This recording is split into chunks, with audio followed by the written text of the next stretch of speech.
Tonight, we get into Justin Peck's heartbreaking 0.101 second loss and stunning rebound, Rico Abreu's $20,000 Grandview clinic, and David Gravel's dominant Ohsweken Speedway sweep.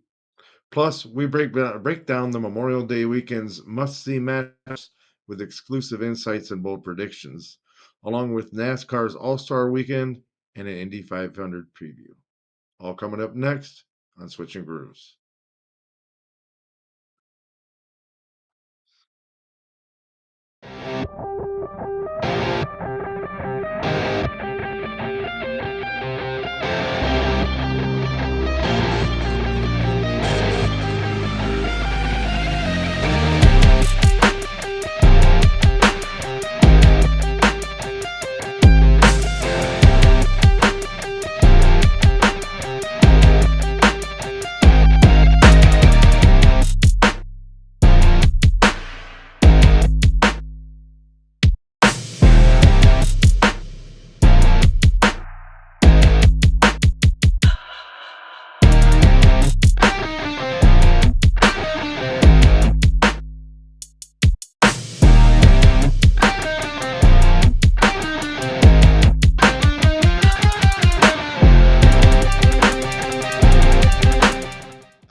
Good evening, everyone. I'm Russ Fritz. And I'm Nathan Johns. And we're back. So reach up, pull those belts tight one more time as we start. Switching Grooves. Sorry, I got a delay on my end. I had to throw a reference to DW in there, man. I had a little delay. I wasn't prepared for that. Yeah, I understand that. That's kind of crazy how your computers or your phone is lagging like that. But I just wasn't prepared. I caught it and then it registered what you had said. But oh man, it's gonna be exciting. So all kinds of updates this week, and we thought the All-Star race was going to be normal. Everybody needs to fire up those headphones. Oh, trust me, the opinions are ready. And we have plenty of High Limit news and World of Outlaws news. And don't forget the IndyCar drama. IndyCar, yes, NASCAR. From the agony of defeat to the glory of redemption, we've got every lap, every pass, and every emotional event or moment, I should say. You're not a kidding on that one. Why don't you kick us off with the dirt? See what we got this week. All right, well, let's drop the hammer. All right. I'm going to the outside, Harry. Oh, man. What do you say? I'm ready. 0.101 seconds. That's how much was that again? 0.101. That's close. That's all that separated Justin Peck from victory at Kokomo Speedway last Monday. Wow. Which we went over Tuesday last Tuesday on our show. So I'm not going to get deep into that one, but 39 3/4 laps led, only to have Rico Abreu come out of turn 4 like a rocket and steal it right at the line to make the third closest finish in series history for High. What's that old State Farm commercial go? Ooh, you almost had it. You just got to be quicker than that. He puts it on the fishing pole. Yeah, that's funny. So let's actually break down that final lap. I don't want to get into it too deep, but let's go. I already wrote it up, so let's go. Peck had been running the perfect bottom line all race. Coming to the white flag, his crew chief actually signaled clear track ahead. But here's where everything went wrong. Abreu found just one car length of momentum off turn 4, which is all he needed. Go back and watch the replay. Peck's left rear is literally at Abreu's right front as they cross the line. That's crazy. So,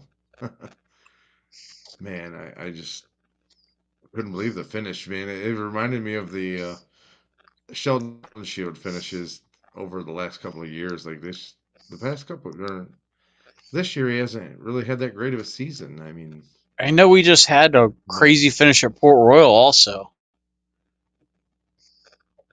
but at sprint car racing, Oh redemption yeah. actually comes pretty fast. Just 96 hours later at Ransomville, well, Peck found a winning move. So Peck's winning move was actually a masterclass in lap traffic.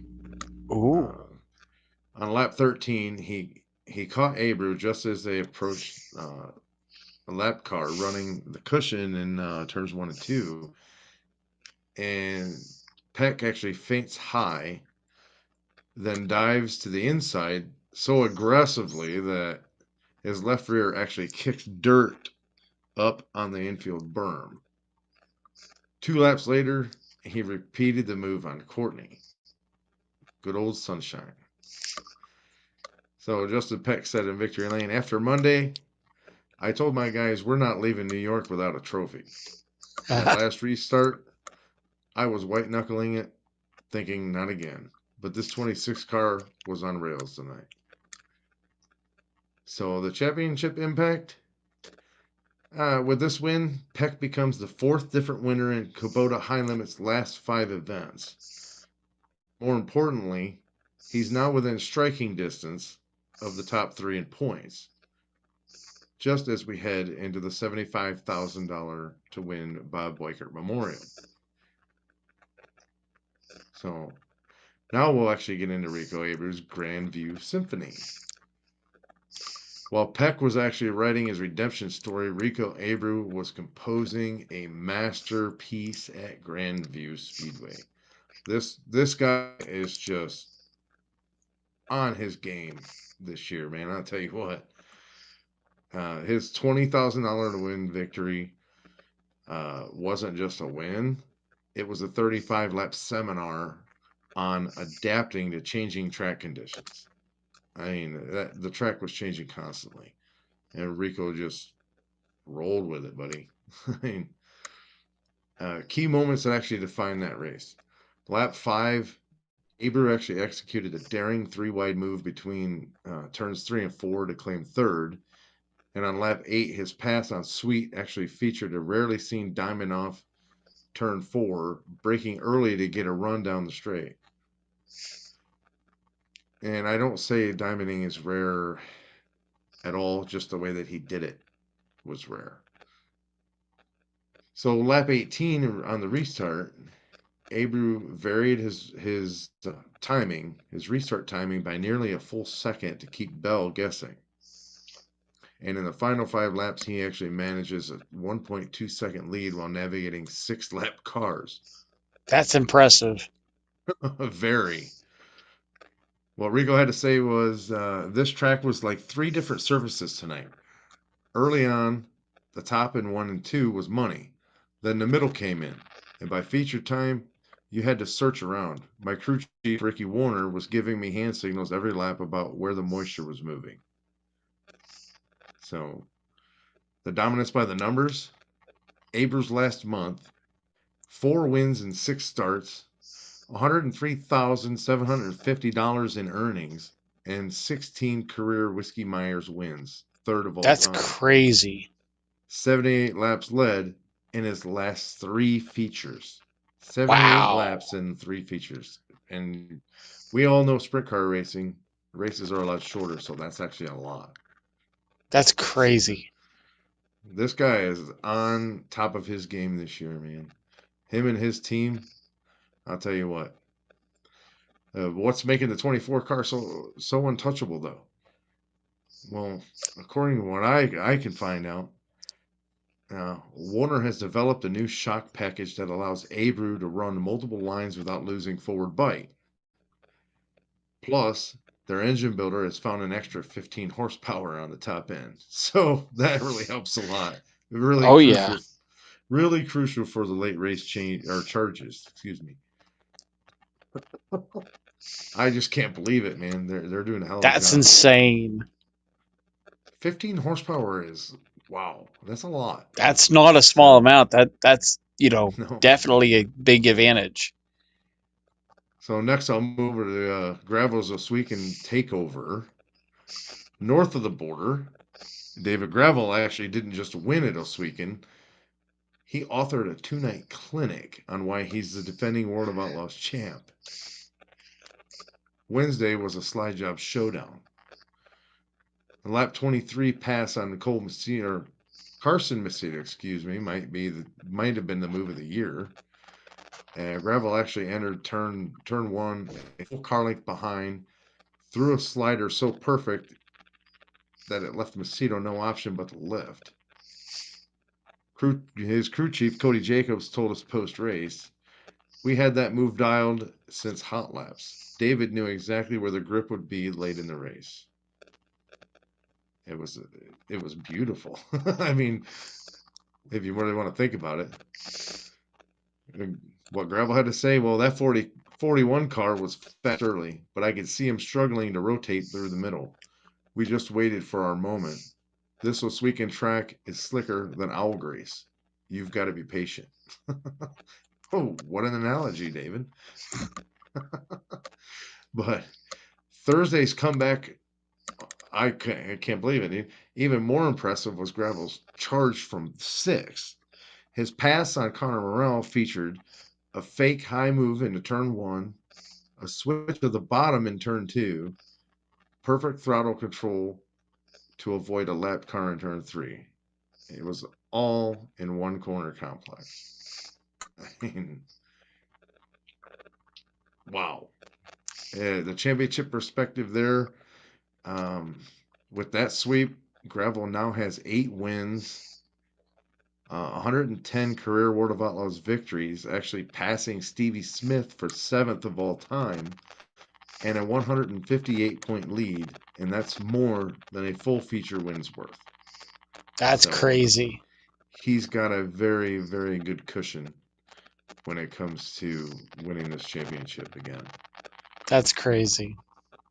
So this weekend, though, actually has a ton of sprint car racing that you don't want to miss with 2 mega events. The first is actually the $75,000 to win Weichert Memorial, as I said before, at Port Royal's Speed Palace, and we'll see Brad Sweet seeking redemption after 2 straight runner-ups with High Limit, Anthony Macri with home track advantage, and dark horse Danny Dietrich's new Maxim chassis showing speed. And second, the Ohio triple header, the Outlaws Buckeye State Blitz is what I call it. It features Friday at Attica, which is Howden Shields' homecoming, along with Sharon. Saturday at Sharon, Donnie Schatz's actually going for his 3rd win in 4 years.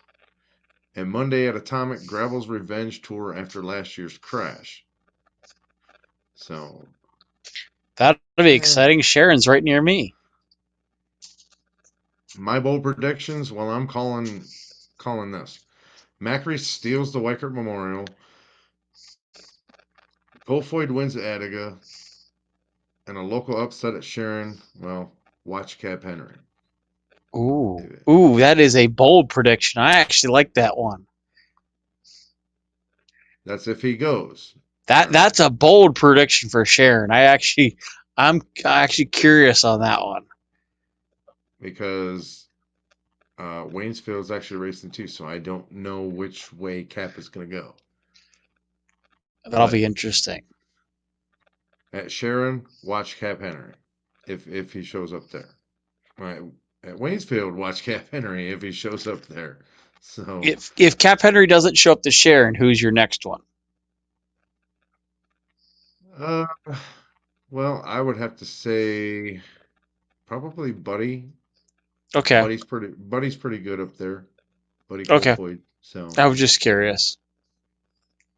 But he's really good at Attica too. It's one of the tracks he cut his teeth at. So that's why I'm calling it that way, dude. Like I've watched him race here. I watched him start racing here. So, but you can never count out the local guys like Cap Henry. I mean, Cap Henry also cut his teeth here. This is where he grew up racing. Literally from a kid to where he's at today. I mean, Fremont, Attica, all these local tracks around here. Cap knows these things. And he knows them like the back of his hand. So we'll see what happens. But other than that, I'm actually gonna switch grooves over to you Oh and boy. let you take it from here. Oh boy. Well, let's start with this. Making sure my camera is working because I was having camera issues. We'll start with IndyCar because that's the big story of the weekend. Um, Obviously, Kyle Larson qualified 21st. Not as great as he did last year. I'm going to call that beginner's luck last year. But the big story of the weekend was Penske's IndyCar drama. Now, IndyCar is also, Penske's team is also owned by Roger Penske, who also owns IMS. But there was a technical issue where the number 2 car and the number 12 car were penalized for illegal modifications. It was some sort of bonding or some sort of bonding issue with the carbon fiber. I believe it was in one of the crush panels on the side. And so they were penalized and not allowed to qualify for the top, I think it was top 12 since they do. So the number 2 and the number 12 will actually be starting from the rear. And this penalty actually has NASCAR implications. So possibly. After the disqualifications and they were penalized to the rear, Austin Cindric's dad was actually fired or let go, more or less, from Penske's IndyCar organization, which also makes you wonder what implications is this going to have on Austin Cindric, who's a NASCAR driver's career. So definitely a developing story to keep an eye out for if the two-time defending Indy 500 champ Joseph Newgarden can come from dead last to win his 3rd in a row, or what is going to come of this penalty. Is this going to affect Penske down the road even greater than it is at Indy currently? Or are they going to be able to overcome this penalty and show that it was, just a lapse in judgment and they're still just as good as always? But that's definitely interesting. I don't see it really affecting Austin Cindric. Well, his dad worked for the IndyCar side of it. Used to be part of the NASCAR side, and they moved him to the IndyCar side. So it makes you wonder, with him no longer working for Penske, is that going to be, put some bad blood? I wouldn't say on Cindric's side, but is it possible that it's going to affect Austin Cindric on the NASCAR side of it, given the fact that his dad was just fired by the company? Does that mean he's going to go elsewhere? Does that mean the sponsorship is going to be a little different? Who's to say? We don't know. It's still very early in this, but it's something to watch out for. I think they're grown up enough to handle it, accordingly. You would think, but then we get updates this week that Dale Earnhardt Jr. and Kerry Earnhardt have not been able to go see Dale Sr. because of the Wicked Witch of the West, Teresa Earnhardt. So, things can always be more than what they see, but we never know. To be mean, but what is there to see? They haven't been able to go out to. If they went out to see his final resting site, it was rumored that they would be arrested, which is a little odd. I thought that was a bit strange that they're that protective over it. You would think that would have gotten a little bit better because she actually gave up the number 8. Supposedly, if they were to go see it, they would be arrested from reports that I've seen. I don't know how all that works, but honestly, I wouldn't put it past her. But on other subjects, when it comes to Indy 500, because I want to move on from that, to keep everybody up to date on the final positions that Kyle has to beat, other than completing the laps, to beat Tony Stewart. Tony Stewart has the record for completing all the laps of the Indy 500 and the Coke 600, and the positions that Kyle Larson has to beat to beat Tony Stewart to keep everybody up to date. He has to finish 6th or better at Indy and 3rd or better in the Coke 600 while running every single lap at both races. Tony Stewart is the only driver to ever do it. Did it twice, but he was, I believe, 3 or 4 laps down in the initial attempt. The second attempt, he managed to finish 6th and 3rd, respectively. So those are the numbers Kyle has to beat Tony Stewart. At least finish on the lead lap gets him in there. But to beat Stewart, to make him the best all time at both, he has to beat those 2 numbers. Going to be something. Huh. Yeah, it's something. We'll see what happens. Those are shoes to fill there. Yes. But back to North Wilkesboro and the All-Star Weekend recap. The Cars recap, when the Cars Tour race they had on FS1 Friday night, I will say, definitely gives you ARCA vibes. Didn't even make it, 3 laps. And they had the big one in turn 1. Now, I will say those cars looked like they were all over the place. Looked like good racing, but those cars did not look like they stuck to the track at all. I don't know if it's from the, practice of the Cup cars, the qualifying and whatnot, but those cars did not, the Hoosier rubber did not stick to the Goodyear rubber whatsoever on the track. Made it like driving on ice, which made the race look that much better. They actually were just leaning on each other and just beating and banging. It legitimately looked like a really good race. I was actually impressed with the Cars Tour. I thought it was kind of fun to watch. But, I mean, it kind of gave you a preview of what we were going to see later on the week, which we'll get to that. But I'd like to move on to the Truck Series recap. The Truck Series gave you a little bit more of an encore from the previous week, where it was Carson Hocevar and Lane Riggs going at it on the last lap. This week, it was Corey Heim and Lane Riggs. Now, I will say that I don't exactly disagree with Corey Heim, but I also can't fault Lane Riggs for the incident. To set the scene, the 34 truck and the 11 truck have been battling all day. They've been going at it.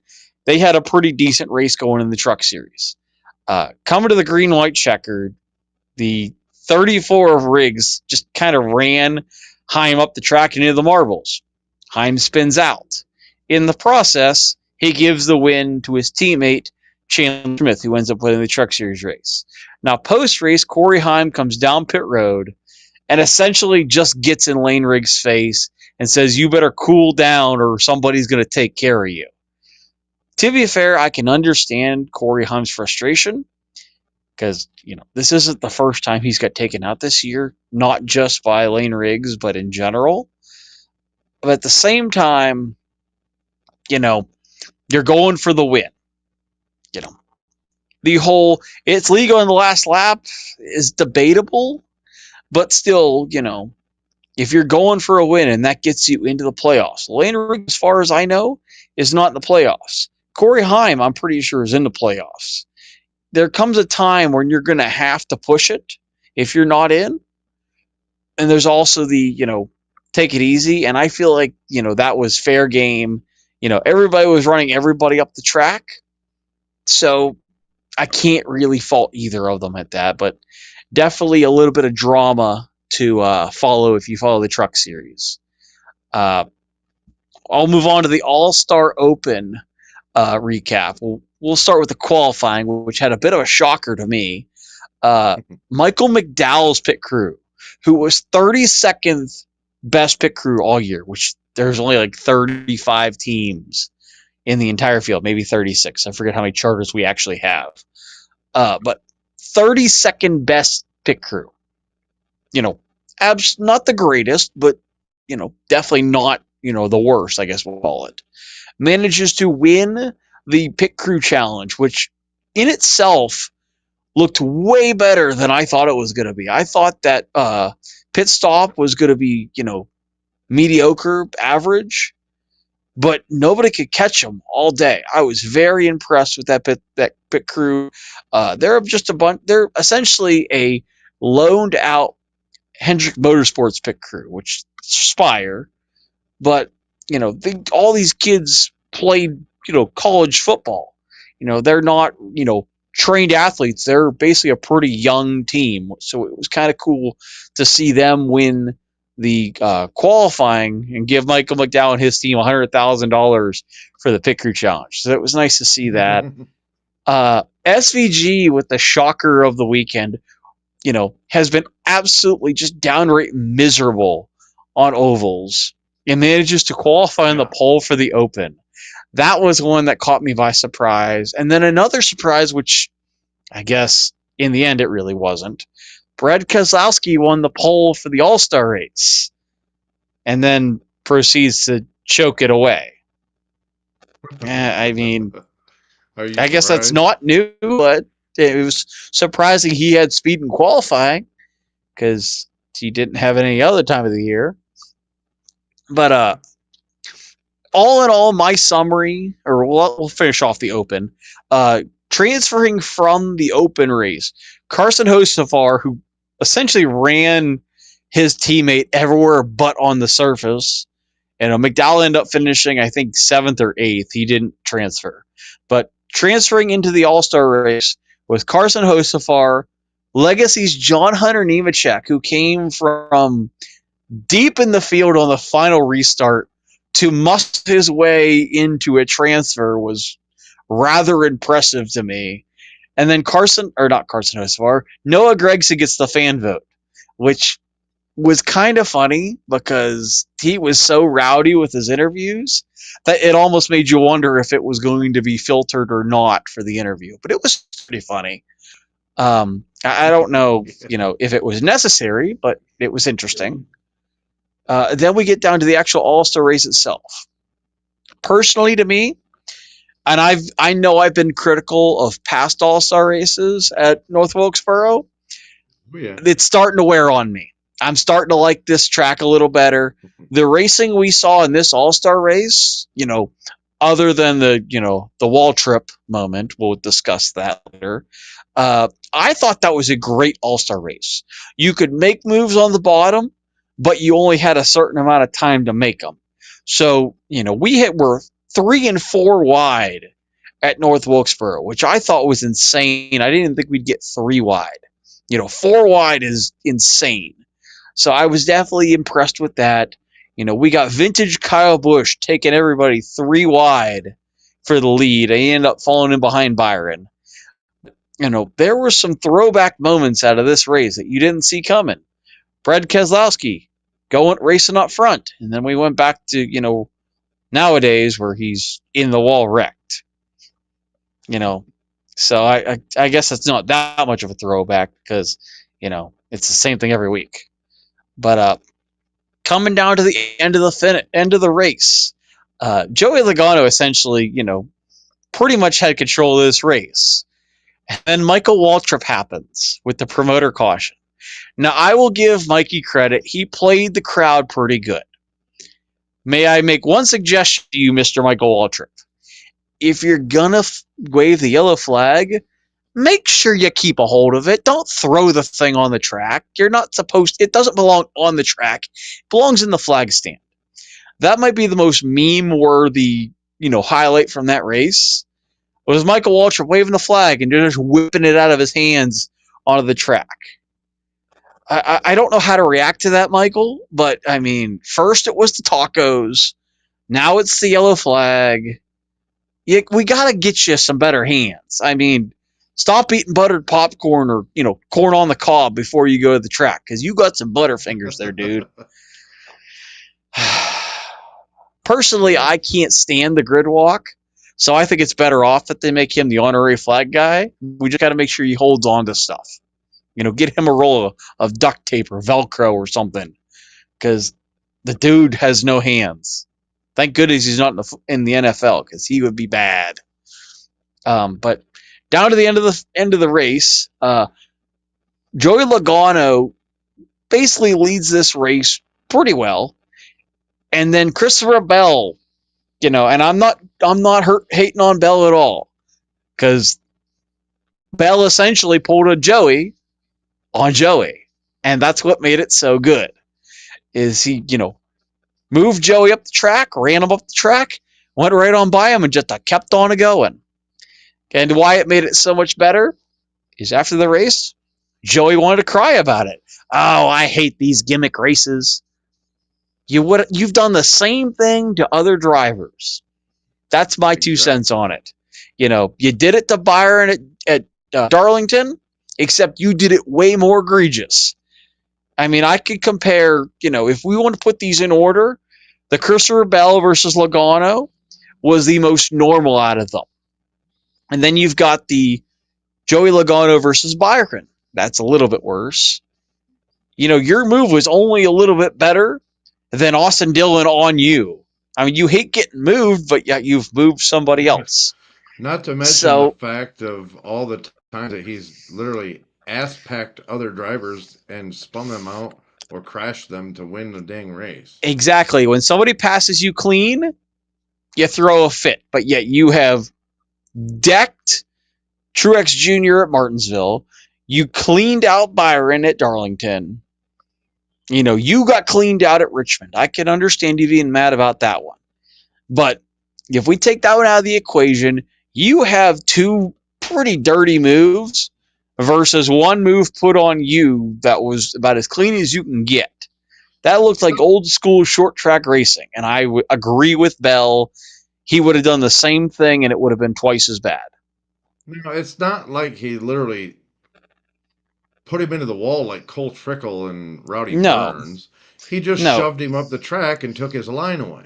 Good old-fashioned Bristol bump and run. That's what I call that. I call that good old-fashioned racing. He didn't hurt him. He didn't smash into him. He didn't crash him whatsoever. He didn't wreck you. He didn't nudge you. He bumped you, or he rubbed you. And rubbing son is racing. I was trying to quote Days on Thunder, and it didn't work. He didn't bump you. He didn't nudge you. He didn't. He didn't whatever. He rubbed you. He didn't nudge you. He rubbed you, and rubbing son is racing. It was literally an exhibition race for money, and that was it. It's not like it was. There's $1 million on the line. Like, you wouldn't have done the same thing. I'm going to tell you this. I would have done the same thing. Joey would have done the same thing to him. I'll tell you, like Tony Stewart said about a championship, I'll wreck my mom to win $1 million. I was just about to say that. What driver in that field would not have wrecked their own mother for that win? $1 million, does put a hefty amount of payout on this race. What do you think is going to happen? If it was for a playoff spot, that's a whole other thing. Both are in the playoffs. It's a cool $1 million. I'm going to compare, and this is not like me. Oh boy! Usually on the show, but like I said, Junior is actually a fan of ours, which I didn't know that until about. I'm excited about that. I hope he sees this episode. But I am going to say this, and I don't care if it pisses him off or anyone or anybody's feelings, but what Logano is doing, crying about what happened with Bell, is the same thing that Senior used to do. Senior would wreck somebody to win the race, but if you wrecked him, it wasn't okay. He was allowed to crash you, but you weren't allowed to crash him. I can see where you're going with that, and I'm not going to argue that one, because there is times where Senior, has been pretty egregious with his moves. At the same time, when you compare Senior's moves, like when he dumped Terry at Bristol, that one is probably the worst out of all of them. But some of them I can argue, some of them I can't. So I'll just agree with that one. Him and Rusty Wallace used to go back and forth constantly. I don't know. That rivalry in itself was kind of funny, because I remember the time when Rusty and Dale got into it at Bristol, as I remember watching that highlight reel, and that was pretty good. I'd have to go back and look it up, but I don't remember what race it's from. But they're doing a post-race interview with Dale Earnhardt, who led most of this race, and whoever won it, I don't remember who won either, but I remember them doing the interview because Dale was still sitting in his car, and they put the microphone in, and he was all pissed off about the guy moving him out of the way to win the race when he did the same thing constantly. I don't So know. The only one I can think of that would have been close to that was the All-Star race, but that was still a pretty good highlight reel. I forget what it was though. I don't know. I mean, not to be mean. That's just why I was Yeah. not really a Dale Earnhardt Senior fan. I was much of a Senior fan, but I also wasn't a fan when he was alive also, so I can't really say anything. Also, I was a Gordon fan, so I kind of have to be against Senior, I guess. I don't have a justification for that one. Well, I'll be honest. Well, I will say, and on the topic of Junior, I will say I feel like the All-Star car is kind of taking its time, but I do like the fact that they did the Speedway Classic for their late model scheme. That was one I didn't have in my notes, but that was one I forgot about. That was probably one of the cooler paint schemes. And if the guy that's watching that yells, "It's the baseball car," gee, thanks, Captain. Like we didn't already see that. I mean, it was kind of funny. I couldn't help laugh when I heard the video of the guy obviously going, "It's the baseball car." Yeah, duh. But that was just one of my random funny moments that I thought that was comical. But I do like that car. It looks good. It has taken its time or taken its turn in NASCAR, and it's getting a little overused. Like, some good songs out there get played too much. I feel like this one's now not as special because you see it all the time. But maybe that's just me. So, what do you think's going to happen this weekend? Well, I'm going to get to that here in a second. Let me back up. Now, Logano did actually go online and retract all of his negative comments and statements, because he said he was going to go take out Bell. I do remember that. Yeah. So that's why I ask, what do you think will happen this weekend? I don't think anything of it will happen. But I'll get to who I think will thrive this weekend and not. But I don't think there will be anybody retaliating this weekend, at least not in the Cup Series. Now, whatever happens in the Xfinity Series, I don't know anymore. Apparently that's fair game for everybody, apparently, which I still laugh at. That's just as Mike Joy calls it, the dumpster fire, which is the funniest thing I've ever heard Mike Joy say. I enjoyed that quite a bit. I'll be relying on you for the next 5 weeks when it comes to NASCAR because I will not buy Amazon Prime. I personally do not have Prime. I'm probably going to result in buying it. You guys didn't hear this from me, but I did the calculations on it. And if people want to use this cheat, they can. If you buy your subscription tomorrow, which today is May 22nd, 2025, if you were to buy it tomorrow, you can get all 5 races in 1 month because the All-Star or the Coke 600 is Sunday the 25th. The final race at Pocono is June 22nd. So if you were to buy it either tomorrow or Saturday or even Sunday, you can get a full month in on 1 month subscription and then cancel it immediately after the race on the 22nd. So I would say wait till tomorrow if you're going to buy it. You guys didn't hear this from me. I'm sure it'll go wild now. But I did find that hack kind of interesting. I will let people know if it actually works out. But I plan to try that to see if it plays out well because it's a monthly subscription. Unless they have a billing day once a month, I could probably pull that off. If not, there is the free NASCAR app where you can watch not say live broadcast, but you could watch where the cars are on track through their NASCAR app. That's another option to watch the race outside of actually watching on Prime. So I will keep everybody updated on what I know. But that's my plans for watching it, because I didn't plan on buying Prime until I looked into that. And so it's like, I think it's like $14.99 for 1 month. So I, fork out the $14.99 and then immediately cancel it after the Pocono race in June. That's just my 2 cents on it. But one more thing before I get to the Coke 600 preview. Kurt Busch, Harry Gant, and Ray Hendrick have been announced as the 2026 class of the NASCAR Hall of Fame. Kurt Busch, I kind of saw that one coming. Harry Gant, I feel like was a long time coming, and I feel like Ray Hendrick, who's been on the ballot for gosh knows how long, I feel like they were deserving entries. I'm kind of surprised it took Ray Hendrick and Harry Gant so long. You were almost guaranteed to get Kurt Busch on this year when they announced it. Like, that was, I could almost tell you that was going to be a given when they announced it. So I'm not too surprised by that one. It's about time Harry Gant gets it.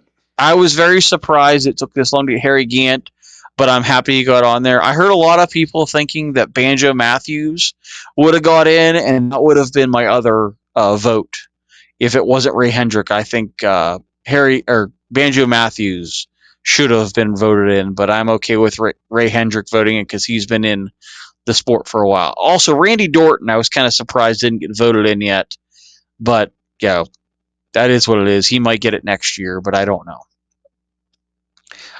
But for my Coke 600 preview, I gotta go with kind of the obvious. I gotta go with the Hendrick drivers. If Larson doesn't do well at Indy, I think he will probably be one of the front runners at the Coke 600. I can't say he's going to win, but I think Hendrick in general has a strong presence at Charlotte every year. I mean, their shop's 5 minutes down the road, so you kind of can't blame them. Other ones that I think will be running good, Penske. So you got, Cindric might run good.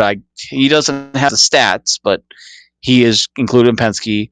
Blaney and Logano are ones that I could see, if they can last all 600 miles, I think they'll be ones to watch. One of my dark horses that I would like to bring up, Josh Berry. He is, I believe, the third best driver on intermediates this year. Or third or sixth, I forget what it was. But he is sneaky good at intermediates. I was actually kind of surprised with this. I mean, he won earlier at Las Vegas. But if you think about his performance this year, he is, consistently good, but, flying under the radar good. Like, he's getting top 5s, top 10s, but they just don't give him the recognition of it. So I was kind of surprised how good he is on mile and a halfs, but, there is really no recognition there. So I'd like to give him a little bit of recognition.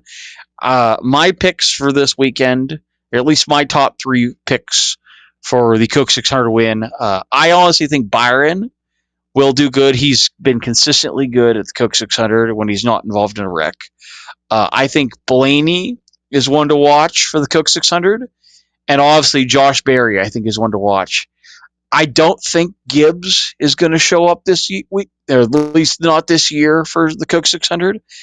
I can't really think of anybody who's going to, show big success. I mean, Hamlin, he's been around, but I don't see him really doing great in the 600 every year. Briscoe's kind of learning the team. You're not going to give Bubba a shout out? I won't give Bubba a shout out. He's kind of just, he's mid-pack, I feel like, in 600. I don't think he's going to be a front runner this year at the Coke 600. He may surprise me, but honestly, I can't see 2311 really doing anything this weekend at Charlotte. Now, obviously, we could look at Spire. Spire has been insanely good, and their track history really isn't not that great from the past. They've managed to turn it around this year, so it's very possible one of them will show up and surprise us. But I can't see Gibbs doing much. Penske, is in there, but Gibbs, 2311. Trackhouse has been really, really lacking this year. I'm a little surprised by that. I think Connor Zilich is making his first oval start this year, or of the year, so we'll see how that one goes. I'm not sure how to react to some of the other teams. I mean, they've just been kind of meh. But, Gibbs, 2311, Trackhouse, Spire, maybe sneaky good. I could see them maybe getting a top 10. Legacy Motor Club just hasn't had, I will call it the endurance in the 600. They've been okay, but they haven't been great. Really, the Toyota teams have been kind of lacking in the 600 the last few years. I mean, I think Christopher Bell won last year, but I can't see a whole lot really, in their favor yet this year. Maybe it's just me.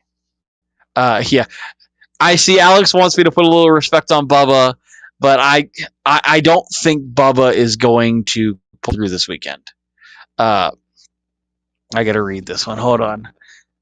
Off topic, but Mike Joy is racing. I don't know if Mike Joy is racing at Sonoma. That's a little weird. I don't know where you're getting that one from. He's 70-some years old. Yeah, I don't know how he's going to win that race. Sorry, I got a little close to the camera. I had to read that one. Alex is in Disney. Oh, that's why. Go figure. But yeah, Mike. So I was just sent an attach or sent a Sonoma Raceway Mike drop. He's racing with us this summer. Catch broadcast legend Mike Joy in the historic Trans Am series during NASCAR. Okay, that makes more sense. That's a little different, yeah. Thank you, Ashley, for bringing that up. I did not see that one coming. That was not on my bingo card for 2025. I had no clue. Thank you for finding that one. That's something you don't see every day. Also, that's also kind of like what's his face, Castro Nevis racing in the Coke 600 or racing in the Daytona 500 without needing a spot. So that's an odd one. I got to figure out how to pull my thing back up. Hey, here's something. Another thing off topic. I was watching a video. And mine was after I got home today from work, and I remember how we talked. I think it was actually last year about Pontiac making a return. Oh, yeah, I do remember about that. I think. I guess it is slated that Pontiac will be coming back with just 2 cars, one super expensive car, and then supposedly another more commuter friendly. Okay, vehicle. So that'll be an interesting one. So it's interesting if GM is going to switch. Well, let's also talk on the fact that Honda was supposed to come into the sport. Also, we haven't heard anything from them. Well, that was like 27 though. So yeah, we've got a little while for that one. I'm not sure how. I mean, Pontiac coming back would be great, but I cannot see the GM teams switching to Pontiac for 1 year. I also can't see them going to Cadillac. I really think that we're going to stick with Chevrolet and they're just going to rebrand it. From what I heard, they're just going to bring a different version of the Camaro out, and that's going to be the Camaro. But who actually knows? I don't really know. But that is another trending story I've seen. I just thought that was kind of interesting news, not to dwell on it or anything. But yeah, I mean, it's an oddball story. I will say some of the paint schemes. This is like another special paint scheme week. Some of the paint schemes for this week actually look freaking amazing. I do like how they modified William Byron's. We're going to call it the 2023 or 2024 Daytona 500 car to have it the flames for the Coke 600 this year. I actually think that's a kind of cool looking car. I was a little surprised they did that, but I'm not going to argue it because it looks pretty good. Who was the other one I saw had a good one? Oh, Austin Dillon, his Bass Pro Shop car. I actually kind of liked that design. It was kind of interesting. I know he was on the door bumper clear podcast this week, so it was kind of interesting to see that. But I think that'll be a cool car to see. I still think the Byron one's my favorite, but you know, it's all going to depend on weather. We're getting all kinds of crazy weather out here. If this weather consists all weekend, we may not get another double. And as far as I understand, this is the last year of the double on Larson's contract. So it's very likely it's going to be a one and done if they don't get this race in. And I know that I think last episode we talked. Oh no, the Oscar Mayer race is this weekend. Is this Oscar Mayer race? I believe is tomorrow.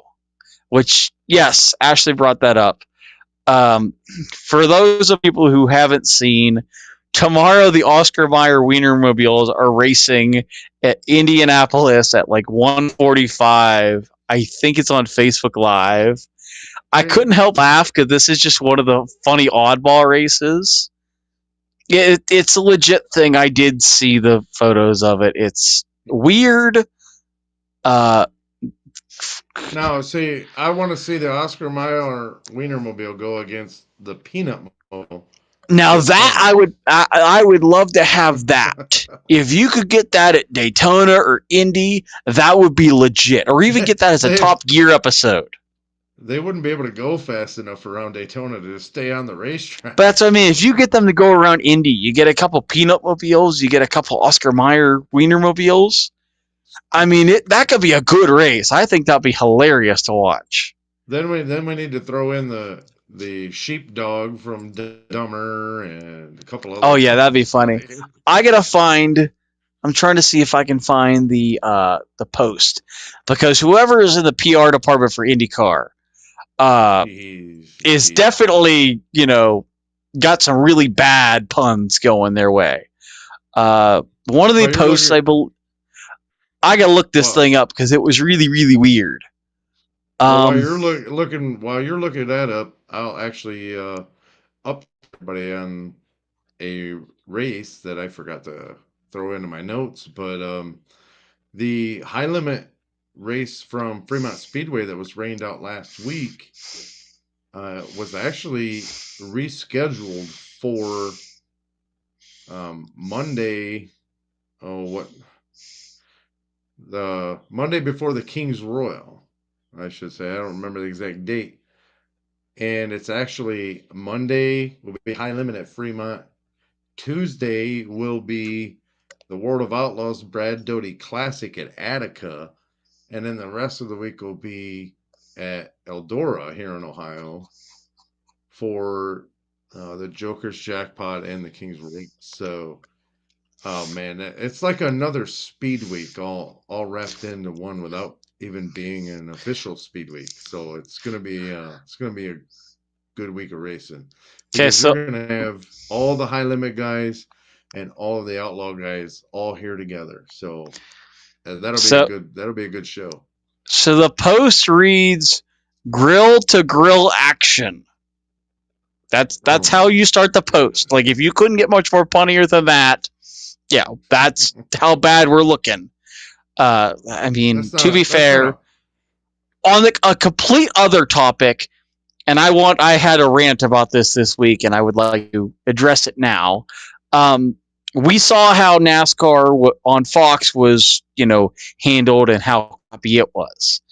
I have seen some of the graphics that IndyCar on Fox has unveiled, and I am highly disappointed with Fox's broadcast. And I honestly think that if we cannot get the same type of technology and broadcast content for NASCAR, that IndyCar needs to keep Fox. We will find somebody else for the beginning half of the year, because I am highly aggravated with the lack of content and lack of good race broadcast that Fox has given us, but they can unleash high-end telemetry for IndyCar, but yet we can get absolutely nothing, not even a good camera angle for some of the battles with the leaders. I was very angry about that, and I wanted to get that out there, so maybe Dale Jr. will say something and they'll take over Prime for the Daytona 500, because I was livid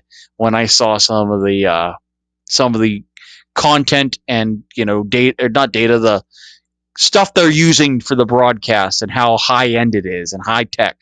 So that's my rant. But the Oscar Mayer Weenie 500 will stream Friday, May 23rd at 1:45 on Facebook. So if you needed another reason to watch a wacky, we'll call it gimmicky race this week, the Weenie 500 at Indianapolis is right up your alley. So with that one, I don't know what else to say. That might have been the most bizarre thing I've ever heard this week. But I mean, some comments where the German driver loses will be the German driver that loses will be a sauerkraut. Some of the comments are just absolutely diabolical. Like, these are really, really funny. So with that, I've wrapped up my end of it. Nathan, I think it's time to throw the checkered flag on this episode, buddy. Yeah. That's my. I don't even have words for how bad that one was. We'll just call it good at that. Yeah. So with that episode, we'll wrap it up. So with Switching Grooves, I'm Nathan Johns. And until next time, I'm Russ Fritz telling you to keep your right foot heavy, your left turns tight, and we'll see you at the track. See you, everybody. Don't forget to like and subscribe to our stuff on Facebook.